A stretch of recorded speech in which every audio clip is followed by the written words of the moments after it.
வணக்கம் மக்களை, சற்று முன் கிடைத்த தகவல் ஒன்றை பார்க்க போகிறோம்.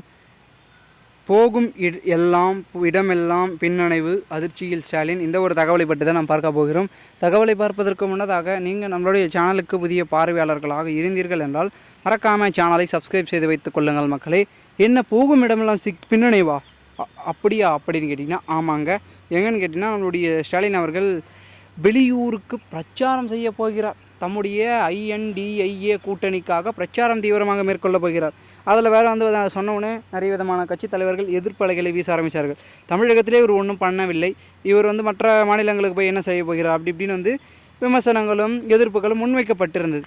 இந்த ஒரு சூழலில் அவர் எங்கே போக போகிறாரு அப்படிங்கிறது தான் மேற்கு வங்கத்துக்கா, மம்தா பானர்ஜி அவர்களுடைய பார்த்திங்கன்னா இருக்கக்கூடிய மாநிலத்திற்கா, இல்லை பார்த்திங்கன்னா ரேவந்த் ரெட்டி அவர்கள் இருக்கக்கூடிய தெலுங்கானாவுக்கா அப்படின்றத பார்த்திங்கன்னா பார்க்கப்படுகிறது. இந்த ஒரு சூழலில் பெரும் வாரியாக அவர் தமிழே கொஞ்சம் அப்படி இப்படின்னு பேசுவார். இதில் அவர் இங்கிலீஷ் அப்படின்னு அதர் லாங்குவேஜை அவர் எப்படி பேச போகிறாரு, எப்படி பார்த்திங்கன்னா அவர் பிரச்சாரம் மேற்கொள்ள போகிறார் அப்படி இப்படிலாம் பேச்சுக்கள் என்பது அரசியல் வட்டாரங்களில் விமர்சனங்களாக முன்வைத்தாலும் கூட தற்பொழுது அவர் என்னதான் பல சொன்னாலும் தெரிந்தாலும் தெரியாதனாலும் போய் தான் ஆகணுங்க. ஏன்னா IND கூட்டணி இருக்கிறார், ஓகேங்களா. அதுவும் இல்லாமல் காங்கிரஸ் கூட்டணிங்க. தங்களுடைய நண்பர் என்னதான் நம்முடைய MK ஸ்டாலின் அவர்களுக்கு சுகர் இருக்கிறது தெரிஞ்சும் ஸ்வீட் கடைக்கு போயிட்டு, நீங்கள் எல்லாம் பார்த்துருப்பீங்க நினைக்கிறேன், ஊடகத்தில் வந்திருக்கோம் அந்த வீடியோ. ஸ்வீட் கடைக்கு போயிட்டு பார்த்து பொறுமையாக இந்த ஸ்வீட் கரெக்டாக இருக்குன்னு ஸ்வீட் பாக்ஸோடு நம்மளுடைய முதலமைச்சரை சந்தித்தவர் தான் காங்கிரஸ், ஓகேங்களா, ராகுல் காந்தி. ஸோ ஒரு சூழலில் பெரும் விதத்தில் இருந்தாலும் அவருக்காக வச்சு இவர் போவார். இருவரும் நெருங்கிய நண்பர்கள் அப்படின்னு அவரே சொல்வார்.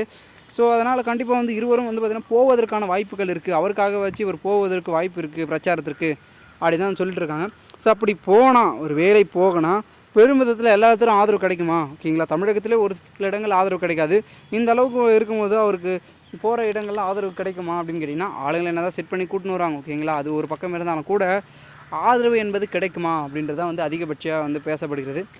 திறந்து பார்க்கலாம் என்ன நடக்கிறது என்பதை. மேலும் இது போன்று நீங்கள் அரசியல் சாதனை கவுகளாம் தெரிந்து கொள்ள சேனலை சப்ஸ்கிரைப் பண்ணுங்கள். நன்றி, வணக்கம்.